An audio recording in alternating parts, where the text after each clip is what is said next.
Haleluya. Saya bersyukur hari ini kita boleh berjumpa dalam rumah Tuhan dan saya percaya bahwa dalam rumah Tuhan ada berkat yang luar biasa karena Tuhan sendiri ada di tengah-tengah kita. Berapa banyak saudara percaya bahwa hadirat Tuhan, Tuhan Yesus sendiri ada di tengah kita? Lambaikan tangan saudara.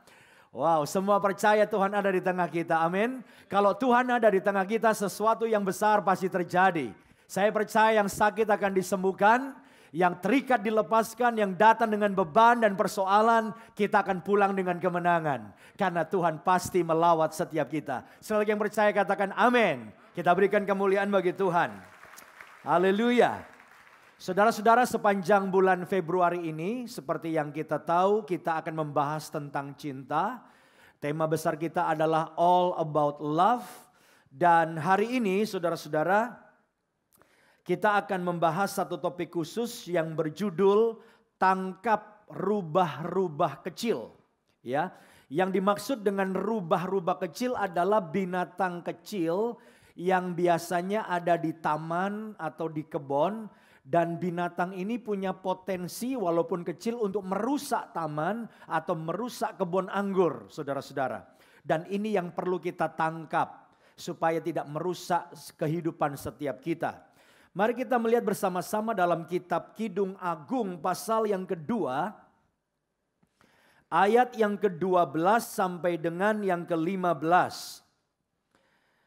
Kita tahu bahwa kitab Kidung Agung ini memang agak jarang dibahas karena kalimatnya bukan kalimat biasa, tetapi kalimat yang seperti puisi, saudara-saudara. Jadi kita perlu memperhatikan, menelaah dengan seksama untuk bisa memahaminya. Saya akan baca pelan-pelan, saudara perhatikan dengan baik. Di ladang telah nampak bunga-bunga, tibalah musim memangkas. Bunyi tekukur terdengar di tanah kita. Pohon ara mulai berbuah dan bunga pohon anggur semerbak baunya. Bangunlah manisku, jelitaku, marilah. Merpatiku di celah-celah batu, di persembunyian lereng-lereng gunung. Perlihatkanlah wajahmu, perdengarkanlah suaramu. Sebab merdu suaramu dan elok wajahmu. Tangkaplah bagi kami rubah-rubah itu. Rubah-rubah yang kecil yang merusak kebun-kebun anggur. Kebun-kebun anggur kami yang sedang berbunga. Ya, berhenti sampai di sini. Saudara-saudara, walaupun dituliskan secara dalam bentuk puisi, tetapi kira-kira bisa kita menangkapnya adalah bahwa Kidung Agung ini menceritakan hubungan sepasang kekasih, bisa juga sepasang suami istri. Juga menggambarkan hubungan kita dengan Tuhan.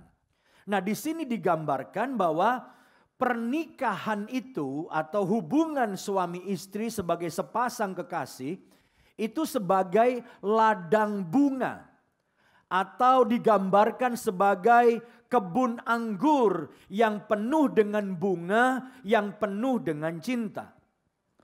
Nah, pernikahan itu harus dipelihara. Pernikahan itu harus dijaga. Sama seperti halnya taman atau kebun anggur itu harus dijaga. Sehingga tidak dirusak oleh rubah-rubah kecil. Tadi dalam ayat 15 kita membaca ada rubah-rubah kecil yang bisa merusak taman itu, kebun anggur itu. Rubah-rubah kecil yang bisa merusak hubungan dalam keluarga atau hubungan suami istri dalam pernikahan. Nah, pertanyaannya adalah apakah itu rubah-rubah kecil?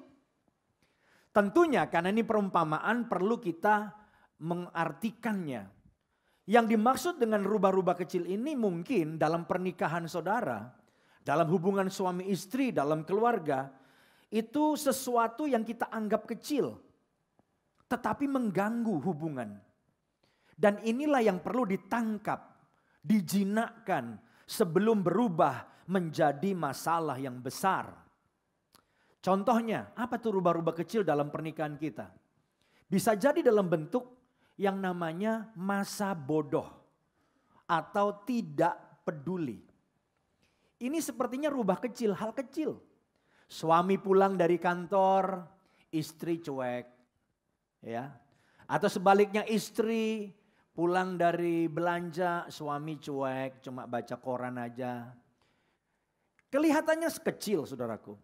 Tetapi kalau ini dibiarkan cuek satu dengan yang lain, lama-lama bisa jadi besar. Lama-lama bisa merusak hubungan suami istri, hubungan dalam pernikahan. Rubah yang kecil juga bisa dalam bentuk kritik. Biasa dalam hubungan suami istri, hubungan dalam pernikahan saling mengkritik. Dan sebetulnya itu normal-normal saja. Tapi persoalannya bisa menjadi rubah ketika nggak seimbang. Seorang penulis menuliskan dalam bukunya, nama penulisnya adalah Eric Sonderger. Dia bilang begini, satu kalimat celaan atau kritikan itu sebetulnya harus diimbangi dengan 5 kalimat pujian.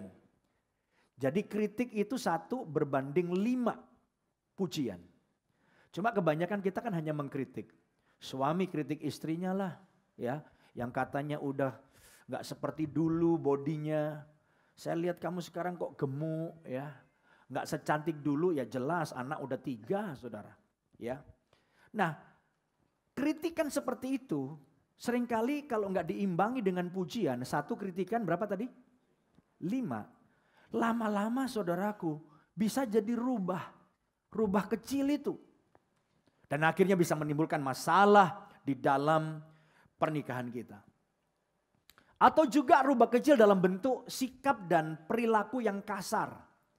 Kadang-kadang kalau suami marah sama istri nutup pintunya nggak sehalus biasanya. Rada diapain? Dibanting, bung gitu. Istrinya kaget, dus. Itu hal kecil. Tapi kalau istrinya nggak terima, dia banting pintu sebelahnya. Nah ini juga bisa jadi masalah saudaraku. Walaupun kecil, tapi kalau nggak ditangkap dan tidak dijinakkan, maka bisa menjadi problem dalam pernikahan kita. Nah kita mau belajar hari ini, gimana sih caranya kita jinakkan, kita tangkap itu rubah-rubah kecil. Lewat beberapa prinsip sederhana yang akan kita pelajari bersama. Hari ini kita akan melihat 4 hal yang kita bisa lakukan supaya rubah-rubah kecil itu kita tangkap, kita jinakkan, hubungan pernikahan kita membaik, keluarga kita diberkati oleh Tuhan. Apakah saudara siap belajar firman Tuhan? Mari kita mulai dengan yang pertama. Yang pertama, saudara-saudara, dalam hubungan suami istri, kita harus saling mendoakan satu dengan yang lain. Saling mendoakan satu dengan yang lain. Yakobus pasal 5 ayat 16 saya bacakan. Karena itu hendaklah kamu saling mengaku dosamu dan saling apa? Saling mendoakan supaya kamu sembuh. Wah, hebat dampaknya ya. Saling mendoakan. Doa orang yang benar bila dengan yakin didoakan, sangat besar kuasanya. Jadi di sini saudaraku ada kalimat dari firman Tuhan yang saya garis bawahi, saling mendoakan. Itu bisa antar teman, itu bisa antara saudara seiman di gereja. Tapi saya percaya bahwa saling mendoakan yang paling powerful, yang membuat ikatan menjadi lebih kuat, itu adalah kalau suami mendoakan istri. Dan istri mendoakan suami. Itu akan luar biasa. Saudara, saya mendorong, ayo saudara melakukan. Yang masih pacaran dengerin saja dulu. Ya nanti kalau menikah praktek. Lagi pacaran juga boleh sebetulnya saling mendoakan, mulai belajar saling mendoakan. Dan ada 2 manfaat dari saling mendoakan. Manfaat yang pertama, berdoa bagi pasangan Anda akan menumbuhkan kepedulian yang lebih mendalam tentang pasangan kita. Pada saat suami mendoakan istri, itu akan membuat perhatian kepada istri itu bertumbuh. Cintanya akan bertumbuh. Pada saat istri mendoakan suami dengan sungguh-sungguh, maka perhatian istri akan bertumbuh kepada suaminya, juga cintanya terhadap pasangannya. Jadi ini keuntungannya waktu saudara mendoakan itu bertumbuh perhatian dan kasihmu. Keuntungan yang kedua, berdoa bersama pasangan membuat pernikahan kita penuh dengan kuasa dan berkat. Saya pikir ini satu tindakan yang harus kita lakukan. Saya berdoa dan mendorong setiap pasangan di tempat ini ambil keputusan. Mulai hari ini yang saudara nggak pernah doa bareng, doa bareng. Saling mendoakan. Di dalam Matius 18 ayat 19 sampai 20 dikatakan begini. Dan lagi aku berkata kepadamu, jika 2 orang daripadamu di dunia ini sepakat meminta apapun juga, 2 orang, khususnya suami istri, itu dahsyat. Permintaan mereka itu akan dikabulkan oleh Bapakku yang di sorga. Jadi kalau 2 orang sepakat, dalam hal ini saya tekankan khususnya suami istri, minta apa saja pasti dikabulkan Tuhan. Ayat 20, sebab di mana 2 atau 3 orang berkumpul dalam namaku, di situ aku ada di tengah-tengah mereka.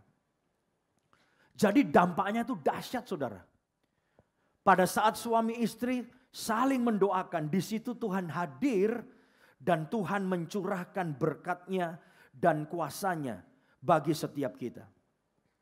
Saling mendoakan adalah modal dasar atau kekuatan untuk menyelesaikan persoalan-persoalan yang ada. Kita menangkap rubah-rubah kecil dalam pernikahan kita. Satu kali ada seorang istri yang menceritakan bagaimana dia kepingin doa sama suaminya.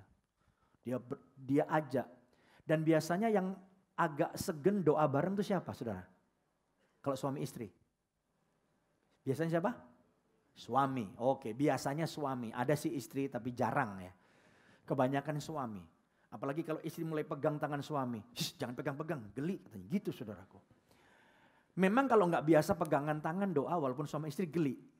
Anehnya dulu waktu pacaran dilarang pegangan, pegang-pegang terus. Nah ini repotnya saudara-saudara. Nah si istri bilang suami saya ini memang nggak sungguh-sungguh dalam Tuhan. Tapi karena dipaksa-paksa ya doa dan merem. Istrinya yang doa. Dan kalau suami doa merem tuh kalau kelamaan bisa bunyi. Ngok gitu. Ngok gitu. Alias tertidur saudara. Tapi ada satu peristiwa yang membuat suami ini mulai menyadari betapa dahsyatnya kuasa doa bareng-bareng itu.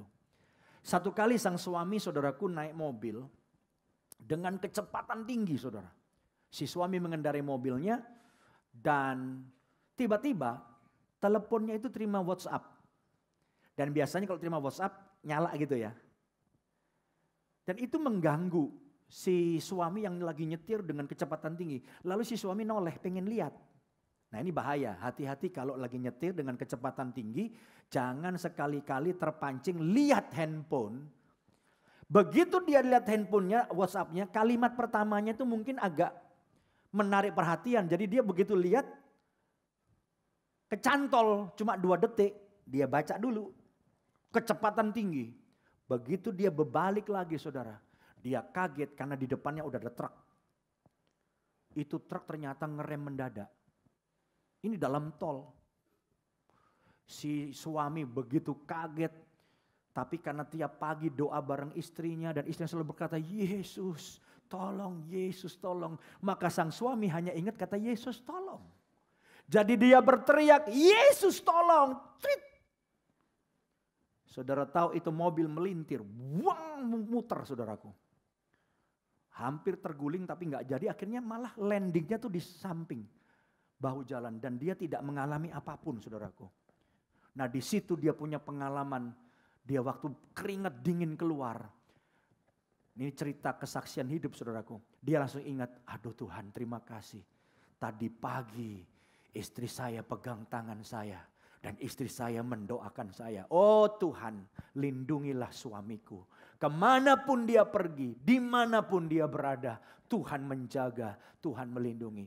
Akhirnya suaminya dalam kecelakaan itu, ya gak bisa dibilang kecelakaan karena dia gak ngalamin apapun. Dia mengalami pertolongan Tuhan yang luar biasa. Karena doa bersama istri. Kita berikan kemuliaan bagi Tuhan. Haleluya. Ada satu quotes yang saya kutip berkata begini. Couple that pray together, stay together. Kalau saudara mau stay together sampai akhir, maka setiap pasangan di tempat ini ambil keputusan untuk pray together. Ambil waktu, mungkin nggak usah lama-lama. Pegang tangan suamimu, pegang tangan istrimu, doakan. Saya percaya ada urapan yang besar. Karena Alkitab berkata, 2-3 orang berkumpul dalam namaku, aku ada di tengah-tengah mereka. Tuhan ada di tengah keluarga saudara. Betapa luar biasanya pasangan suami istri yang berdoa bersama. Yang percaya katakan amin. Dan berikan kemuliaan bagi Tuhan. Haleluya. Yang kedua, apa yang harus kita lakukan untuk menangkap rubah-rubah itu? Yang kedua, bicarakan dengan terbuka apa yang Anda lihat dan rasakan. Ini tentunya yang dirasakan oleh pasangannya.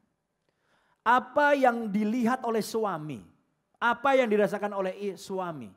Waktu dia lihat istrinya itu dibicarakan dengan terbuka. Juga sebaliknya, bicarakan dengan terbuka. Jadi saudara-saudara, seringkali kita itu melakukan sesuatu, mungkin kita nggak sadar bahwa itu salah. Nah, siapa yang bisa melihat dengan jernih dan sebetulnya lebih enak untuk ngasih tahu kita? Jawabannya tentu adalah siapa? Pasangan kita. Tetapi yang sering terjadi adalah tidak adanya keterbukaan ini. Saya mendorong suami dan istri pulang dari ibadah ini bikin kesepakatan. Kesepakatan bersama, bilang suami kepada istri, sayangku, apa yang kau lihat, apa yang kau rasakan ya tentang aku, kamu boleh ngomong. Jadi suami ketika istrinya kasih masukan, jangan langsung dibentak. Supaya apa? Istrinya punya keberanian untuk menyampaikan apa yang dia lihat dan dia rasakan. Juga sebaliknya. Sebab ada istri yang galak, lebih galak dari suami. Ya, ini yang perlu diperhatikan karena suami itu adalah kepala dalam keluarga. Jangan sampai istri lebih galak dari suami. Amin, saudara. Nah, contoh misalnya. Ketika istri merasakan suamiku tuh kok sibuk ya, jadwal kerjanya begitu padat. Boleh nggak istri kasih tahu suami, "Pah, kok rasanya jadwal kerja kamu tuh luar biasa padatnya. Sampai hubungan kita pun renggang, kamu jarang ngobrol sama anak." Boleh nggak saudara? Suami-suami boleh mengizinkan istrinya ngomong begitu? Iya. Supaya ada perbaikan. Ya.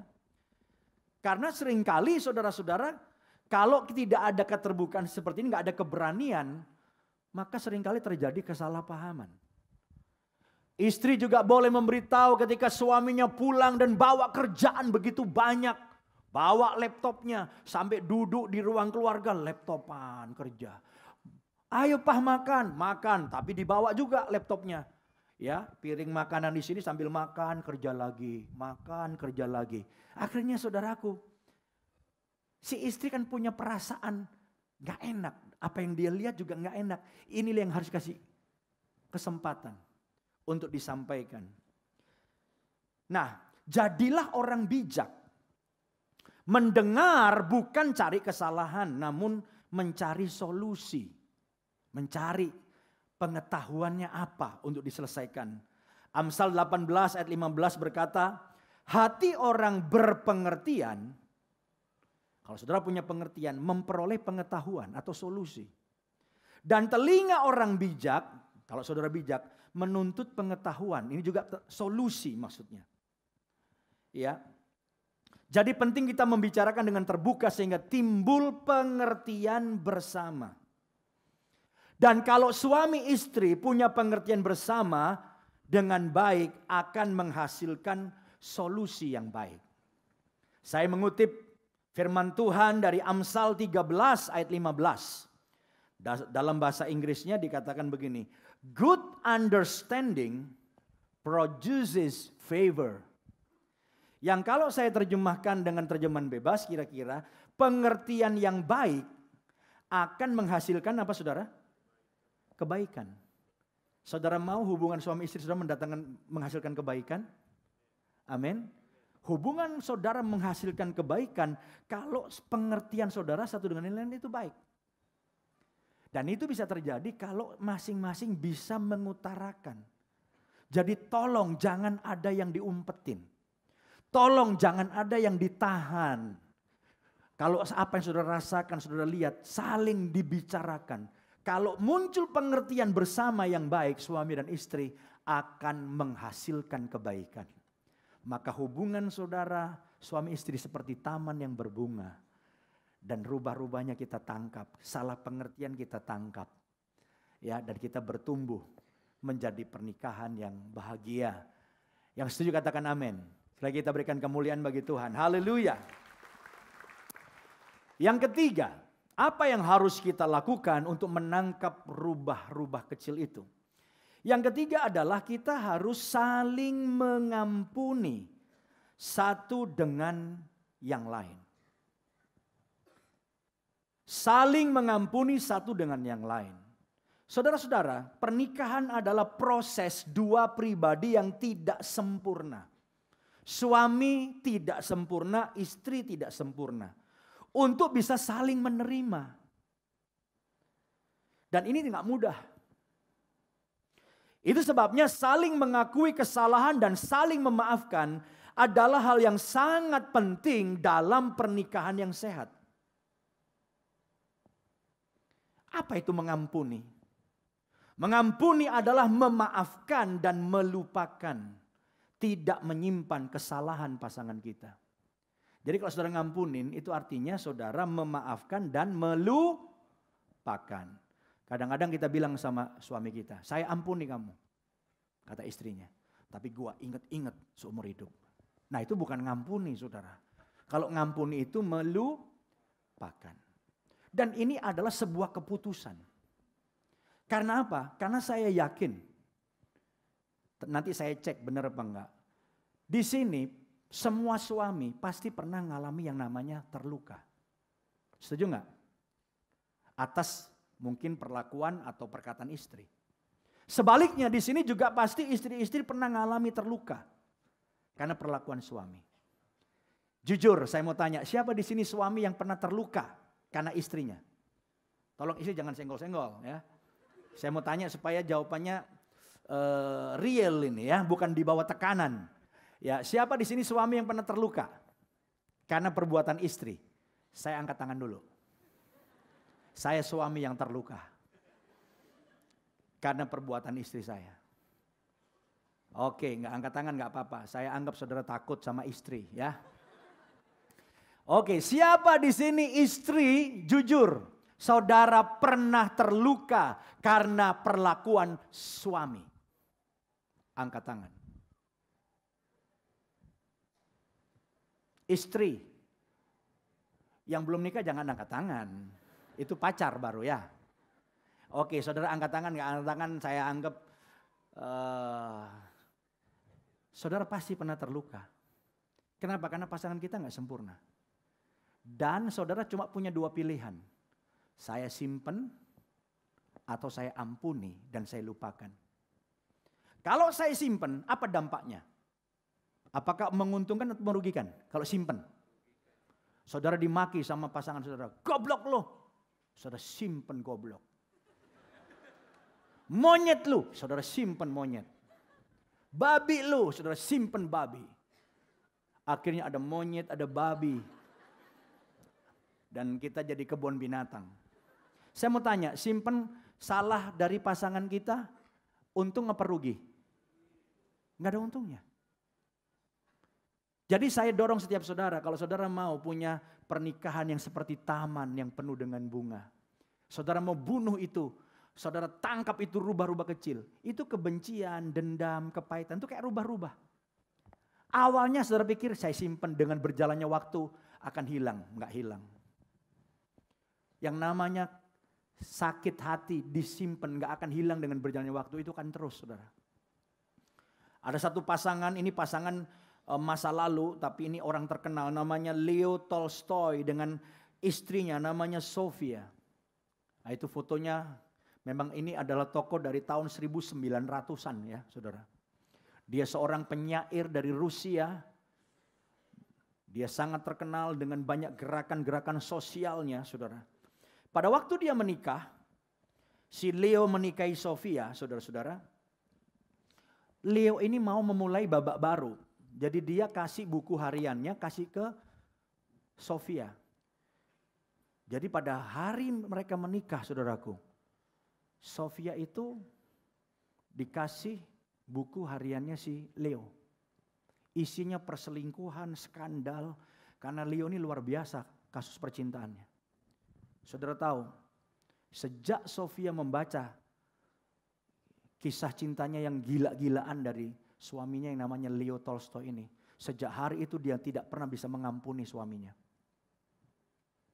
Dan ternyata dia pikir dengan berjalannya waktu dia bisa ngampunin.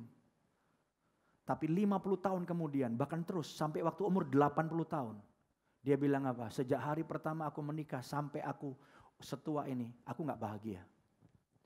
Kenapa gak bahagia? Saudara tahu pencuri kebahagiaan saudara dalam pernikahan yang sangat luar biasa. Itu namanya kebencian. Sakit hati yang saudara simpan. Itu dengan berjalannya waktu gak hilang. Akan terus menjadi akar kepahitan saudaraku. Masih untung dia gak bunuh diri. Saya pernah dengar satu kisah. Ketika seorang suami ikut retret suami ini. Dalam retret itu dia bertobat.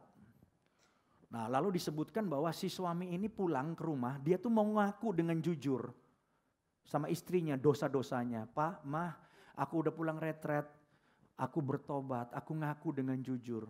Kayak Leo Tolstoy sama ini. Ini selingkuhan aku, ini simpenan aku. Kaget saudaraku, istrinya. Dan memang kalau tidak dikondisikan itu satu shock yang berat saudaraku.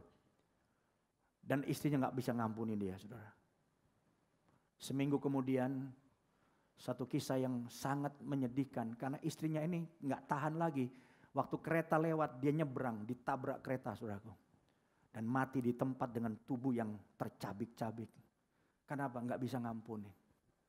Adakah saudara yang hari ini saudara punya hubungan pernikahan saudara, saudara gak bahagia? Saya ingin katakan, saudara simpan kesalahan pasanganmu. Dan engkau berpikir dengan berjalannya waktu, engkau akan bisa melupakannya. Tapi itu makin dalam. Jadi kepahitan, jadi luka. Tidak ada pilihan lain. Hanya ada dua pilihan. Saudara simpan itu kepahitan. Saudara bawa terus sampai tua. Sampai mati. Dan Anda gak bahagia.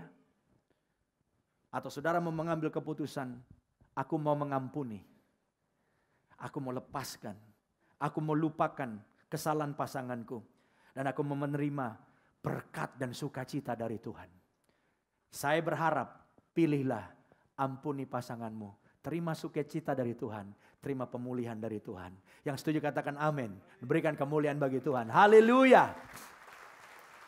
Amsal 17 ayat 9 berkata, siapa menutupi pelanggaran, mengejar kasih. Menutupi pelanggaran itu maksudnya apa?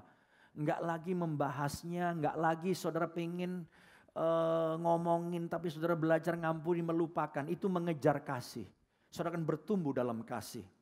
Tetapi siapa membangkit-bangkit perkara, ini orang nyimpen kesalahan orang. Dan selalu jadi senjata. Tiap ribut, keluarin lagi kartu asnya. Ada enggak pasangan seperti itu? Ada. Nyimpen saudaraku. Ini membangkit-bangkit perkara, kesalahan pasangannya.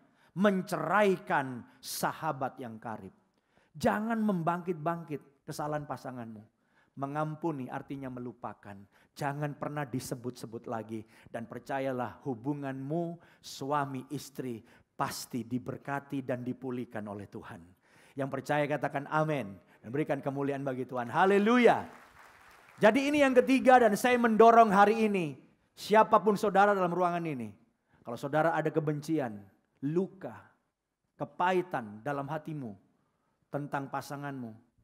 Luka terhadap suamimu. Kepahitan kepada istrimu. Hari ini ambil keputusan, ampuni. Saudara mungkin berkata, berat Pak, udah bertahun-tahun. Saya ingin beritahu, yang Tuhan kepingin itu cuma keputusan saudara. Ambil keputusan, aku mau mengampuni. Nanti sisanya Tuhan yang tolong saudara. Tiba-tiba saudara punya kekuatan. Datangnya dari mana? Dari Tuhan. Tapi itu dimulai dengan sebuah langkah yang pertama. Aku mau mengampuni. Dan Tuhan akan menolong saudara. Pulanglah dengan sukacita, semua kebencian, kepahitan dalam hati saudara nggak ada gunanya disimpan, nggak bikin saudara bahagia, bikin saudara susah, pernikahanmu nggak bahagia. Tapi mengampuni dan melupakan membuat hubungan suami istri dipulihkan dan diberkati Tuhan. Sekali yang setuju berikan kemuliaan bagi Tuhan. Haleluya. Yang keempat, yang terakhir, saudara-saudara. Pasangan suami istri akan membangun hubungannya menjadi sebuah taman yang indah. Menjadi seperti kebun anggur yang penuh dengan bunga dan harum jika saling menjaga dan melindungi. Pernikahan itu harus dijaga dan dilindungi. Taman yang indah itu pun harus dijaga dan dilindungi. Rumah itu atau rumah tangga itu harus dijaga dan dilindungi. Prinsip itu kita bisa temukan dalam Matius 24 ayat 43. Walaupun ini bicara tentang hal yang lain. Tetapi prinsipnya sama. Saya akan bacakan saudaraku sebagai ayat yang terakhir. Matius 24 ayat 43. Tetapi ketahuilah ini. Jika tuan rumah tahu pada waktu mana pada malam hari pencuri akan datang. Ini sikap tuan rumah yang baik. Yang punya rumah saudaraku. Sudahlah pasti ia apa? Berjaga-jaga. Dan tidak akan membiarkan rumahnya dibongkar.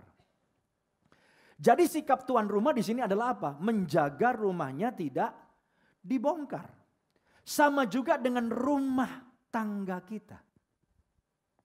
Rumah kita, suami istri dalam sebuah rumah tangga, itu harus dijaga. Dan tugas pertama ini datang kepada suami. Suami-suami perhatikan dengan baik. Saudara adalah orang yang paling bertanggung jawab di hadapan Allah untuk menjaga keutuhan pernikahanmu. Istri juga, tapi pertama saya katakan suami. Kenapa? Karena suami, engkau diangkat oleh Tuhan, dipilih oleh Tuhan menjadi kepala. Ada banyak ancaman-ancaman yang menyerang. Tapi suami harus menjaga rumahnya supaya nggak dibobol. Dibutuhkan tindakan yang tegas untuk melindungi pernikahan Anda. Pernikahan itu mesti dijaga. Nggak bisa saudara itu bertindak semaunya dan membebaskan pernikahan saudara. Contoh, serangan bisa datang dalam bentuk apa? Sesuatu yang halus. Tiba-tiba seorang suami ditelepon. Halo, suaranya halus, suara cewek.